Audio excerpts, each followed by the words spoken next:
사무엘 기상 19장. 사울은 자기의 아들 요나단과 자기의 모든 신하들이 듣는 데서 다윗을 죽이겠다고 말하였다. 사울의 아들 요나단은 다윗을 매우 좋아하고 있었으므로 다윗에게 이것을 귀띔하여 주었다. 나의 아버지 사울이 자네를 죽이려 하니 나의 말을 듣게. 자네는 내일 아침 일찍 몸을 피하여 외진 곳으로 가서 숨어 있게. 자네가 숨어 있는 들로 아버지를 모시고 나가서 내가 아버지 곁에 붙어 다니다가 기회를 보아 자네의 일을 아버지께 여쭈어 보고 거기에서 있었던 일을 내가 곧 자네에게 알려주겠네. 요나단은 아버지 사울 앞에서 다윗의 좋은 점들을 이야기하였다. 그는 사울에게 말하였다. 아버지께서는 아버지의 신하 다윗을 해치려고 하십니다만 이런 죄를 지으시면 안 됩니다. 다윗은 아버지께 죄를 지은 일이 없습니다. 오히려 다윗은 아버지를 도와서 아주 좋은 일들만 했습니다. 그는 자기 목숨을 아끼지 않고 블레셋 장군을 쳐 죽였고 그래서 주님께서 온 이스라엘에게 이렇게 큰 승리를 안겨주셨습니다. 아버지께서도 그것을 직접 보고 기뻐하셨습니다. 그런데 지금 무엇 때문에 이유도 없이 다윗을 죽여 죄 없는 피를 흘려 죄를 지으려고 하십니까? 사울이 요나단의 말을 듣고 맹세하였다. 그래, 주님께서 확실히 살아계심을 두고 맹세하마. 내가 결코 다윗을 죽이지 않겠다. 요나단이 다윗을 불러다가 이 모든 일을 알려주고 나서 다윗을 사울에게 데리고 가서 전처럼 왕을 모시게 하였다. 또 전쟁이 일어나니 다윗은 출전하여 블레셋 사람들과 싸웠다. 다윗이 그들을 쳐서 크게 무찌르니 블레셋 사람들이 다윗 앞에서 도망쳤다. 그런데 사울이 창을 들고 궁중에 앉아있을 때에 주님께서 보내신 악한 영이 또 사울을 강하게 사로잡았다. 다윗이 수금을 타고 있는데 사울이 창으로 다윗을 벽에 박으려고 하였다. 다윗이 사울 앞에서 피하였으므로 창만 벽에 박혔다. 다윗은 도망하여 목숨을 건졌다. 바로 그날 밤에 사울이 다윗의 집으로 부하들을 보내어 그를 지키고 있다가 아침에 죽이라고 시켰다. 그러나 다윗의 아내 미갈이 그에게 당신은 오늘 밤에 피하지 않으면 내일 틀림없이 죽습니다 하고 경고하였다.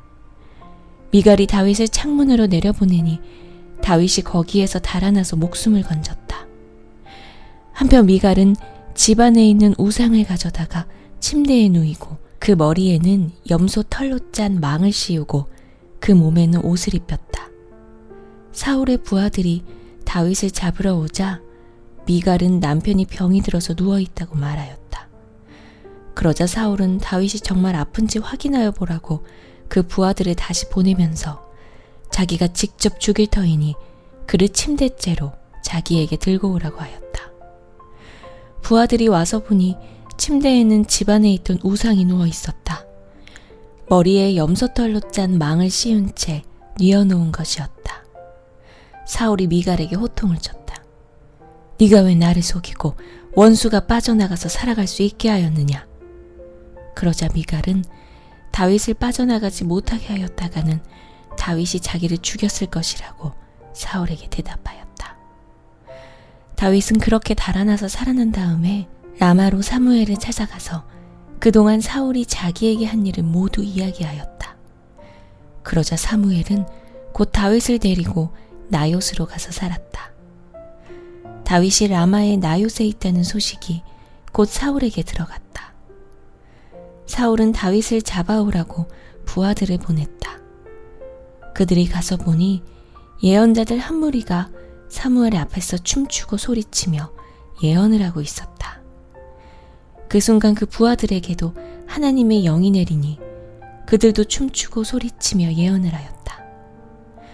사람들이 사울에게 이 소식을 알리니 사울이 다른 부하들을 보냈으나 그들도 춤추고 소리치면서 예언을 하는 것이었다. 사울이 다시 세 번째로 부하들을 보내니 그들도 마찬가지로 춤추고 소리치면서 예언을 하였다. 드디어 사울이 직접 라마로 갔다. 그는 세구에 있는 큰 우물에 이르러 사무엘과 다윗이 어디에 있는지를 물었다. 사람들은 그 두 사람이 라마의 나요스에 있다고 대답하였다. 사울이 거기에서 라마의 나요스로 가는데 그에게도 하나님의 영이 내려서 그는 라마의 나요스에 이를 때까지 계속하여 춤추고 소리치며 열광 상태에서 예언을 하며 걸어갔다. 사무엘 앞에 이르러서는 옷까지 벗어버리고 춤추고 소리치면서 예언을 하고 나서 그날 하루 밤낮을 벗은 몸으로 쓰러져 있었다. 사울도 예언자가 되었는가 하는 말이 여기에서 나왔다.